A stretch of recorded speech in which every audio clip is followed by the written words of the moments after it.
ERD technology group ने राष्ट्रीय राजधानी में 2 मार्च को ग्रैंड टेक्नोलॉजी रोड शो 2024 और बिजनेस समिट का आयोजन किया, जिसमें दिल्ली, गोवा, महाराष्ट्र, राजस्थान, उत्तर प्रदेश, उत्तराखंड, हरियाणा, पंजाब, चंडीगढ़, गुजरात, मध्य प्रदेश के 700 से अधिक डिस्ट्रीब्यूटर्स शामिल हुए और छत्तीसगढ़, पश्चिम बंगाल, असम, सेवन सिस्टर, आंध्र प्रदेश, केरल, तेलंगाना, जम्मू और कश्मीर, हिमाचल प्रदेश, बिहार, उड़ीसा, कर्नाटक, तमिलनाडु और देश भर से इस कार्यक्रम में भाग लिया गया।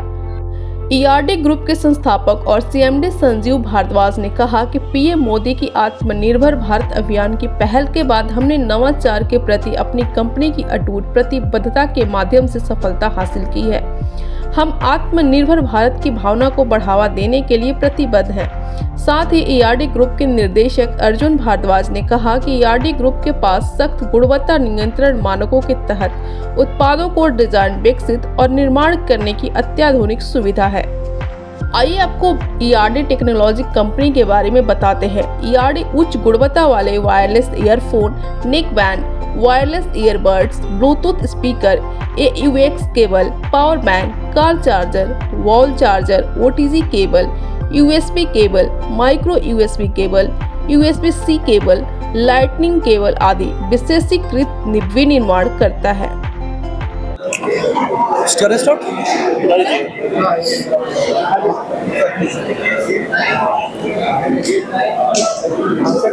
मैं संजीव भारद्वाज आज ईआरडी ग्रुप की तरफ से सभी मीडिया कर्मियों का बहुत बहुत स्वागत करता हूं। और आज हमारा ERD conclave 2024, ERD technology road show 2024 और साथ ही साथ हमारी 27वें सालगिरह, आज 27 साल ईआरडी ब्रांड को आज इंडिया में हो गए हैं। और 27 सालों में जो हमें हर उपभोक्ता ने प्यार दिया, हमारे प्रोडक्ट को सराहा, उसी से हम अपने आप को इम्प्रूव करते चले गए।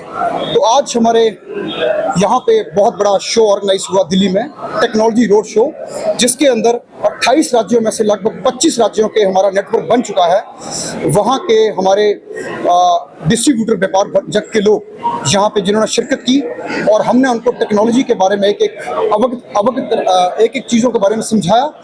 और आप बहुत सारे हमारे जितने भी हमारे प्रोडक्ट्स हैं उसको कवर कर सकते हैं। और हमारे जितने भी टीम है, 75 लोगों की आज ईआरडी की टीम यहाँ पे मौजूद है, जो आपको एक एक चीज़ से ब्रीफ करा सकती है कि आपको जीएसटी कैसे भरना है, आपको इनकम टैक्स में कैसे काम करना है।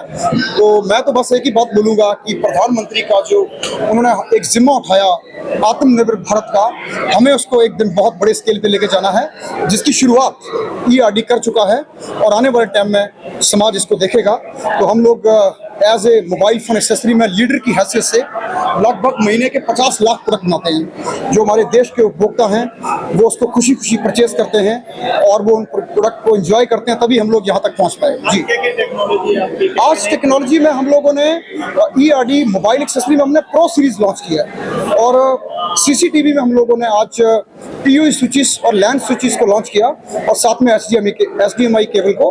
और साथ ही साथ हम लोगों ने मोबाइल फोन एक्सेसरी में पावर बैंक, जो QC PD बूट प्रोटोकॉल और साथ ही साथ टर्बो चार्ज की फास्ट स्पीड वाले जितने पावर बैंक थे, वो हमने इंडिया में उसकी 100% मैन्युफैक्चरिंग करके उसको लॉन्च किया। और जिससे कि लोगों को सब प्रोडक्ट इंडिया में बन सके और हम लोग एक आत्मनिर्भर भारत का इतिहास रच सकें। जी, कैसा भविष्य देखते हैं मोबाइल एक्सेसरी में? बहुत बड़ा भविष्य है, क्योंकि मोबाइल फोन ने तो लोगों के कैमरे की लाइनें बंद करा दी, मोबाइल फोन ने वॉल क्लॉक बंद करा दी है, मोबाइल फोन ने छोटे टाइम पीस बंद करा दिए, घड़ियां बंद करा दी। मोबाइल फोन एक रेवोल्यूशनरी आइटम है और हर बंदे की जरूरत है। पूरा डाटा सेंटर है हमारा मोबाइल फोन। और मोबाइल फोन एक्सेसरी में तो हम लोग बहुत एंजॉय करते हैं, क्योंकि 27 साल से लीडर हैं।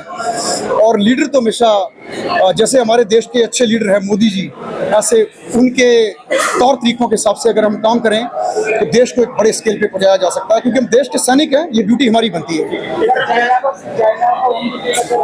और चाइना को हम पार्टनर बना रहे हैं एज ए रॉ मटेरियल में, क्योंकि जो एक्सपर्टी चाइना की है, हम चाहते हैं कि फिनिश गुड जो है वो भारत में बने, क्योंकि चाइना से फिनिश गुड लाना इसका मतलब कि हमारे यहाँ के इंजीनियर क्या करेंगे, उनको भी तो आगे कुछ ना कुछ काम करना होगा।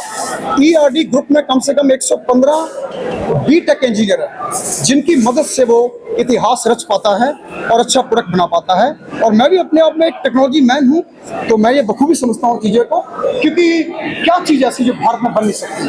अगर भारत अंतरिक्ष में जा सकता है तो ईआरडी भी सब कुछ बना सकता है। ये मैं जोरदार क्लैपिंग चाहूँगा सभी के साथ कि ये अपने आप में एक इतिहास ही होगा हम सबके लिए, जो हम इतिहास रच रहे हैं देश में।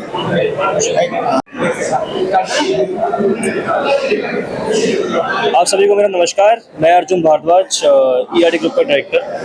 और पिताजी के बिजनेस में जुड़ गए हैं जी। कैसे इस बिजनेस को और अलग लेवल लेके जाना है, क्या प्लानिंग है आपके अकॉर्डिंग? प्लानिंग तो अभी जैसे मैं बताऊं, बिजनेस जब मैं आया तो क्या होता है कि बड़ा बिजनेस को टेक ओवर करना एक कोई छोटी मोटी बात नहीं है, बहुत ही कठिन काम है ये। क्योंकि एक बारी में जब आप आओ और आपने देखा कि 700 लोग आपके यहाँ काम कर रहे हैं, उन सभी को समझना, उनकी एक एक चीज़ को समझना, कहाँ से माल अंदर आ रहा है, कैसे रॉ मटेरियल को संभाला जाता है, फिर कैसे उसको प्रोडक्शन लाइन में लेके जाते हैं, कैसे प्रोडक्शन में लेबर को सिखाना पड़ता है, कंपोनेंट लगाना, चीज़ों को अलाइन करना, कैसे सुपरवाइजर्स को ध्यान रखना पड़ता है कि कोई लेबर गलती ना कर दे, एक पीस कभी प्रोडक्शन में ख़राब ना हो जाए, मतलब उसे कोशिश कम से कम करने की कोशिश होती है।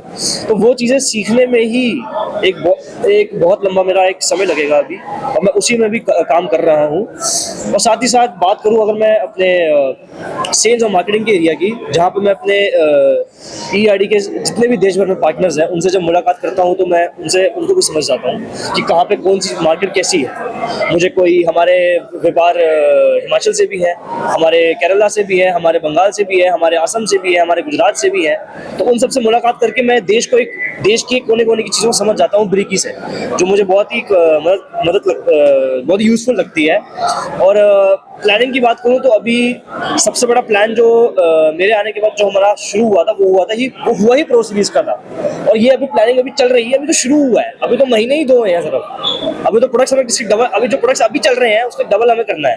तो अभी वो प्रोजेक्ट हमारा चल रहा है। और ईवी सर ने बताया, और फ्यूचर में मेरा प्लानिंग अपने पर्सनली जो है वो एक्सपोर्ट को लेके बहुत सीरियस है, क्योंकि मुझे अपनी कंपनी का एक वर्ल्ड लेवल पे लेके जाना है। जैसे मेरे पिताजी ने इंडिया लेवल पे लेकर आए, मेरा भी फर्ज बनता है कि मैं उसको कंपनी को वर्ल्ड लेवल पे जरूर लेके जाऊँ।